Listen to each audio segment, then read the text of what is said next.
como ya es habitual a esta hora aquí en Mega Noticias 3 de la tarde, nos vamos de lleno a nuestra mesa de análisis.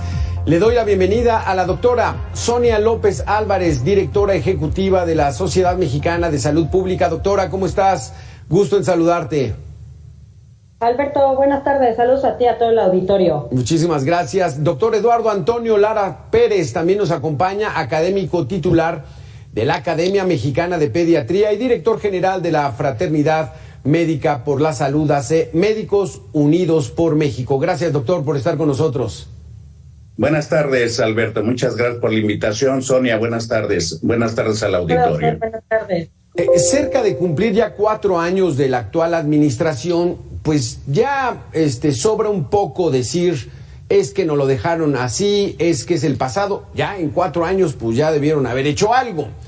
Lo que sí hicieron es la austeridad, pero parece que es una austeridad mal entendida, mal aplicada, doctora, y sobre todo en el sector salud. ¿Qué nos puedes decir de esta austeridad que se ha aplicado en esta administración?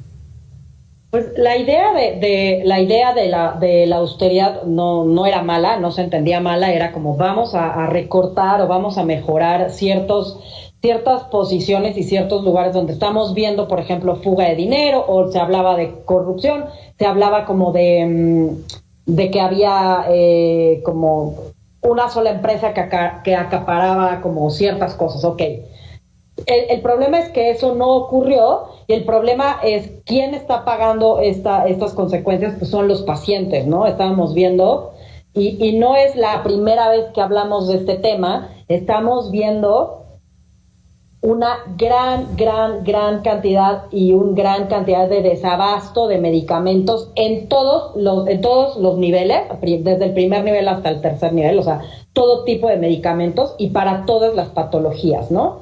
Entonces, si bien la idea de la austeridad era también un poco terminar con estos cotos como de poder pues solo una empresa vende medicamentos, solo una empresa hace la lavandería, no sé, esos son ejemplos que estoy diciendo al azar, pues también estamos viendo una gran afectación, por ejemplo, en el tema de los medicamentos. No hay medicamentos, no lo digo yo, no lo dices tú, lo dice la gente que va todos los días a pedir sus medicamentos, ¿no? Entonces, estamos viendo, por ejemplo, más de 259,000 personas que perdieron la vida con enfermedades cardiovasculares, más de 170,000 personas que perdieron la vida de enfermedades endocrinológicas, donde la primera causa es la diabetes. No vamos a decir es que no tenían el medicamento, pero probablemente es que había una gran cantidad de pacientes que no pudieron surtir sus recetas.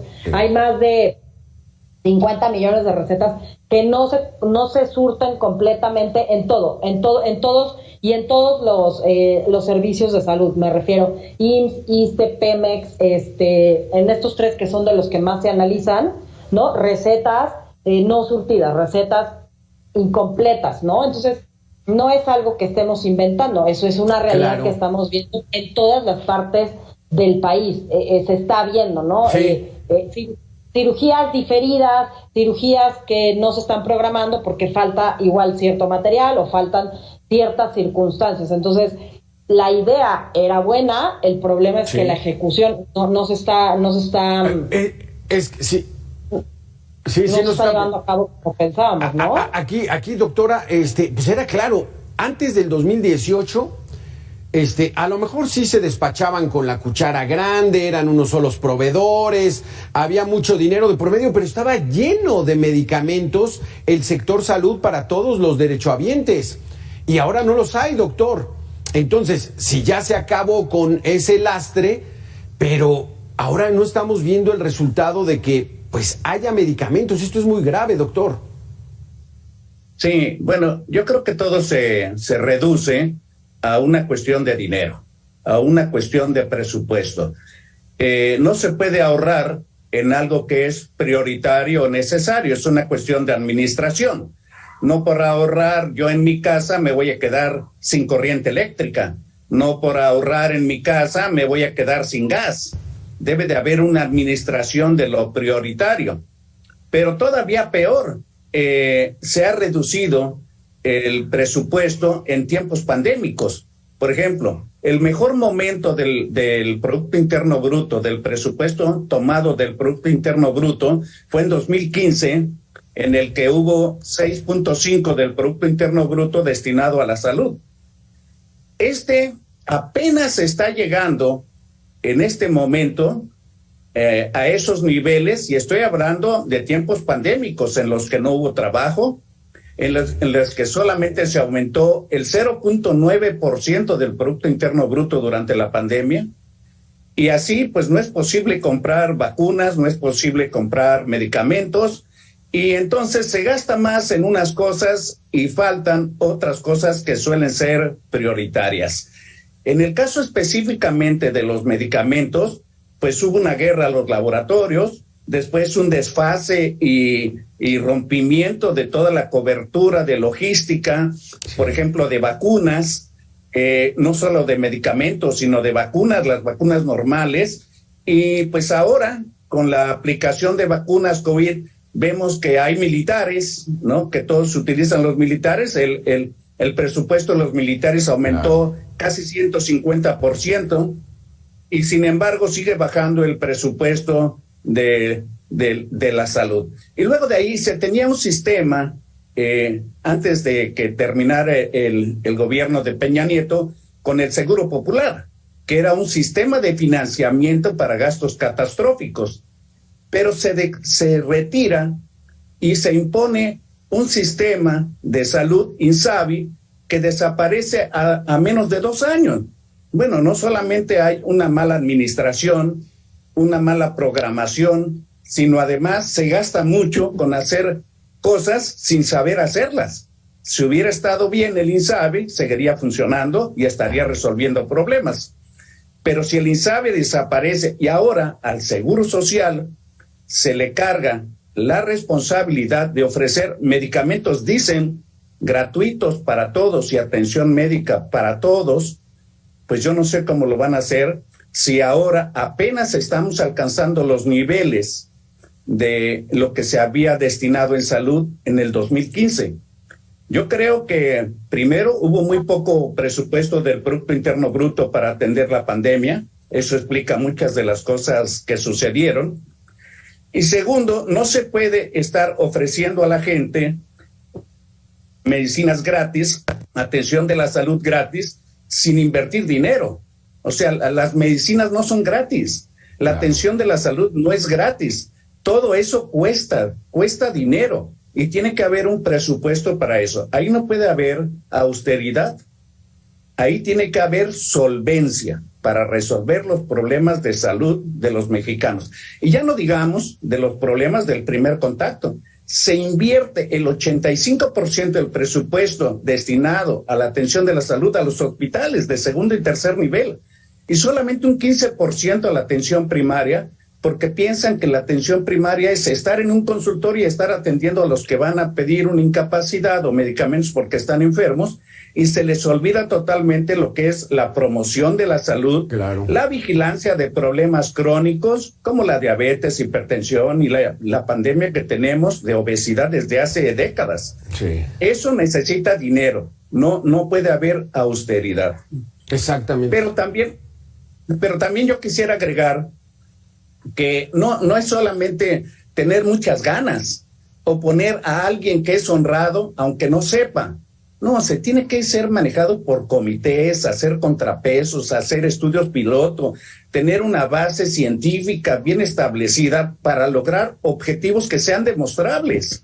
Eso es lo más interesante. Tiene que haber una infraestructura totalmente fortalecida y fuerte, con gente experta en cada uno en su rama, y que demuestren los hechos que se están haciendo las cosas mejor, sí, aunque cuesten más dinero. Claro, exactamente, porque hubo un primer discurso hace 2 años, cuando estábamos en medio de la pandemia, de que el sector salud se iba a encargar de atender a los pacientes con COVID, pero se fueron rebasando, que el gran ganón fueron las farmacias privadas, con las pruebas, con los medicamentos, y entonces pues contradice el discurso oficial, doctora. Pues el problema es que, pues ustedes recordarán, ¿no? Los servicios de salud se vieron sobrepasados y como decía el doctor Eduardo, pues el problema es que el primer nivel de atención ha estado pues durante años pues como relegado, y no relegado, sino que la pirámide de inversión está invertida, donde se tiene que invertir más es en el primer nivel de atención. Y está al revés, ¿no? Invertimos más en el tercero y en el segundo nivel que en el primer nivel, ¿no? Que es donde, pues ahí debería estar el filtro. Entonces, un poco los consultorios adyacentes a farmacia, que ya van en, no sé qué, les puedo decir, 16,000, 17,000, 18,000, no sé ya en cuánto va el conteo, ¿no? Era una de las instituciones, bueno, una de las oficinas de la Secretaría de Salud que se encargaba de hacer como estos conteos, estas revisiones, de cuántos consultorios adyacentes a farmacias hacían. Entonces, un poco los médicos que están en estos consultorios son los que han estado haciendo un poco de atención primaria, y no un sistema de atención primaria, porque un sistema de atención primaria es donde regresas siempre, donde tienen tu expediente, ¿no? O sea, donde está tu médico de cabecera, ¿no? Pero es un lugar donde vas, te resuelven rápido, te dan tu receta, te hacen tu prueba, te dan tu receta y te vas a tu casa, ¿no? Entonces, pues es un lugar donde te resuelven rápido. Ahora, si estás pensando, por ejemplo, en ir a tu centro de salud, de tu sistema de salud, pues a lo mejor, si ya no llegas a las 7 de la mañana, ya no te dieron la ficha, ya no te tocó, ya no alcanzaste, ya tienes que ir al siguiente turno, ¿no? Entonces, ¿por qué? Pues porque están sobrepasados, ¿no? Hay demasiada saturación. Ese es un gran problema. Y luego la gente también, muchas veces nosotros mismos desconocemos a dónde tenemos que acudir a solicitar nuestros servicios de salud, ¿no? Un poco es eso.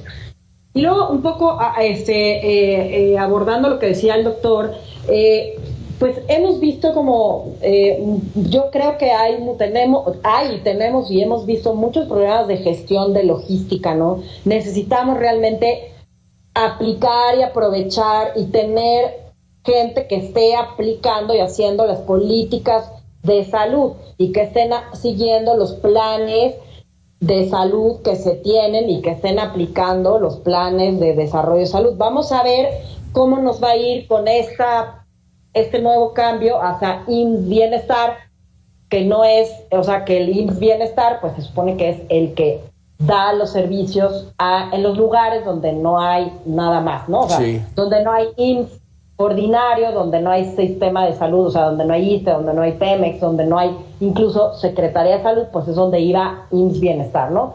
Incluso tienen centros de salud o iban con algunas, o con caravanas, ¿no? O sea, con vehículos itinerantes, ¿no? Entonces, eso es lo que tenemos que esperar, ver cómo va a ser este plan, ¿no? Eso es un poco lo que nos tiene preocupados, saber cómo va a ser esta transición hacia IMSS Bienestar en los estados donde ya se empezó a hacer, en Nayarit, en Tlaxcala, ver cómo va a ser esta transición, ver cómo es que van a como absorber esta parte de los servicios, ¿no? Sí. Cómo es que van a funcionar, porque pues el problema va a seguir ahí, el tema del abasto, el tema de la atención, el tema de que los servicios tienen que crecer, ¿no? Porque pues la población no disminuye, la población aumenta, cada año nacen aproximadamente 2 millones de niños, ¿no? Entonces, pues la atención tiene que aumentar y como decía el doctor, pues lo que vemos es que no aumenta el presupuesto, ¿no? O sea, el presupuesto no lo vemos que aumenta. Entonces también hay un llamado, ¿no? a nuestros legisladores para que nos apoyen en un aumento a pues lo que toca en salud para que pues los mexicanos realmente reciban el tratamiento y los tratamientos que merecemos, ¿no? Exactamente.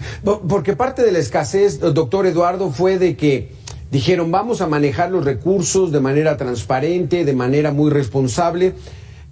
Vamos a recurrir de la Oficina de las Naciones Unidas de Servicios para Proyectos, la famosa UNOPS. Y empezaron que las claves, y esto fue un desastre, doctor. ¿Parece que ya va agarrando forma? Bueno, primero debo de decir que se necesita poner expertos a manejar cosas. O sea, no se le puede dar a un novato o a alguien que no sabe de logística. No hay peor gasto que el que no sirve para nada. Es como el que está gastando de a poquitos y finalmente gasta más al mediano plazo. Yo creo que aquí el problema es que no comprendemos todavía lo que es la salud pública. Nosotros tenemos una Secretaría de la Salud que se encarga solamente de la enfermedad, no de la salud. Y si eso fuera así, debemos de aprender a trabajar en equipos con lo que es la salud pública. Y la salud pública es tener agua potable, es tener seguridad en las poblaciones. Y además, México se ha equivocado, siento yo, sobre todo en este gobierno, tomando las decisiones a nivel central, en lugar de esparcir que cada región, cada comunidad tome sus decisiones de acuerdo a sus condiciones.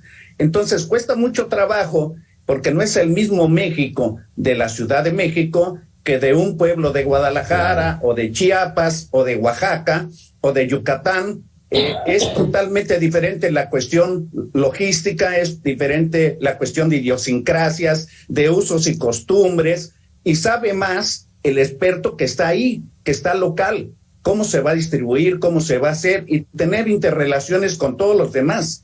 Hace poco se hablaba de que hacían falta médicos en México, médicos generales y médicos especialistas. Eso es una mentira. Lo que hace falta es un sistema de salud, ¿verdad?, que atienda a los pacientes para que no lleguen a los hospitales, que los mantengan sanos, que no haya delincuencia, es parte de la salud, la criminalidad, la drogadicción, las enfermedades mentales, los suicidios, todo eso es parte de la salud, no nada más atender pacientes COVID y estar diciendo cuántas camas tenemos libres o cuántos respiradores, y con eso sentimos que estamos haciendo la gran cosa en una pandemia. Y todos los demás que mueren, y todos los demás que demandan atención de la salud. ¿Y qué va a pasar con nuestra población infantil que no reciba vacunas en dos años, o que están incompletos sus esquemas, que no han podido ir a una escuela, que no saben lo que es convivir con la gente, qué es lo que deben de aprender, cómo se deben de modificar las cosas? Creo que hay mucha tarea por delante, y ya tiene que llegar un momento en dejar en paz el IMSS Bienestar. No es otra cosa que el IMSS Coplamar, que existía anteriormente, nada más que no tenían que cargar con la gente que tenía el seguro popular, sino solamente utilizar las instalaciones que pagaba el seguro en dinero de la atención de ese paciente en padecimientos catastróficos. Ahora lo quieren invertir para atender pacientes que ya existían, caravanas, de ir así un día y llevar un médico, un dentista. Eso no sirve para nada. Lo que se necesita es la atención ahí local de lo de todos los días. Cómo se va a promover la salud, cómo se van a atender los pacientes de todos los días, cómo van a atender a una embarazada, cómo van a hacer ese niño. O sea, esas son una visión diferente de lo que es la salud pública y los servicios de salud. Por eso dice servicios de salud, no nada más servicios hospitalarios o nada más los medicamentos. Claro. Los medicamentos es totalmente el total fracaso de lo que es la administración del dinero para comprar cualquier cosa. Si aquí en el domicilio de cualquiera de nosotros tenemos que gastar en comida, en agua, en luz, teléfono, etcétera, y de repente se administra mal y dicen, oye, pues no tenemos para comer.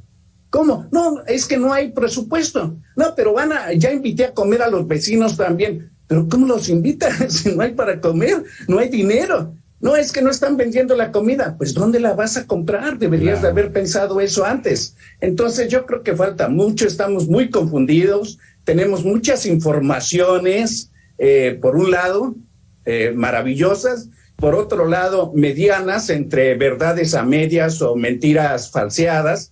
Y finalmente la cruda realidad, que es lo que viven todos los mexicanos que van a buscar un servicio de salud porque no tienen para pagarlo de manera particular. Sí, porque doctora, apenas tanto en el ISSSTE como en el Seguro Social se están recuperando otra vez las clínicas familiares, están otra vez empezando a abrir, pero sí hay mucho desabasto, sobre todo para medicamentos de diabetes e hipertensión, que son de lo que más padecemos. ¿Llegaremos a normalizar eso, doctora? Así es, porque recordemos que muchas de estas clínicas se reconvirtieron a ser pues clínicas COVID o hospitales COVID, ¿no? Entonces, muchas de ellas que ahora tienen que regresar a hacer pues sus clínicas de medicina familiar y atender los padecimientos básicos que les toca, pues muchas tienen mucha escasez, que eso es lo que vemos todos los días en los reportajes que hacen, ¿no? Y en los que hemos visto de todo lo que hay.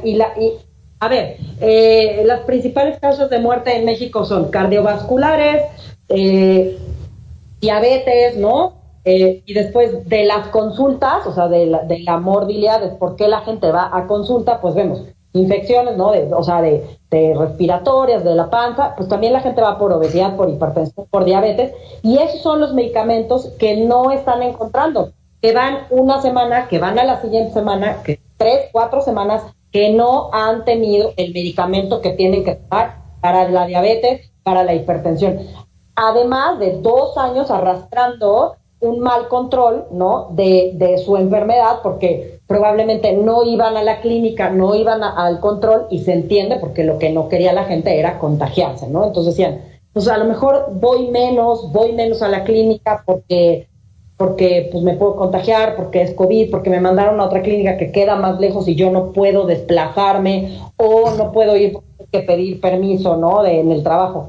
Y además, yo esperaría que poco a poco se empiecen a recuperar las clínicas IMSS, ISSSTE y Pemex, ¿no? Que son las que hemos visto, o sea, desde los reportajes, o sea, que yo los veo en la tele igual que ustedes, ¿no? Donde la gente dice que no hay este medicamento, que van 3 semanas y que no hay. Y estamos hablando de medicamentos, y habrá gente que pueda ir a la farmacia, cualquier farmacia, y compren su antihipertensivo o compren su medicamento para la diabetes, pero habrá muchísimas personas, y yo digo, la mayoría, que no tengan los 100 o 200 o 300 pesos para ir a comprar el medicamento, y no tienen por qué, porque tienen un sistema de seguridad social que han estado pagando, ¿no? Y que tienen un trabajo que les permite eso, ¿no? Entonces, ahí está ese gasto de bolsillo que también vemos en todos los estudios, de cuánto gasta el mexicano en promedio de bolsillo, y es eso, ¿no? Son estas recetas no surtidas, son estos medicamentos que tienes que hacer,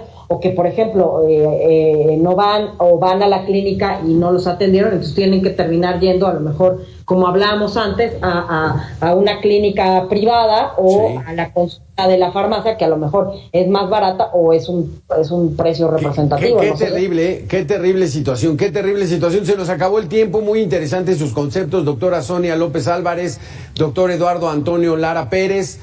Falta mucho por hacer en el sector salud. Esta austeridad hasta el momento no ha dado resultados.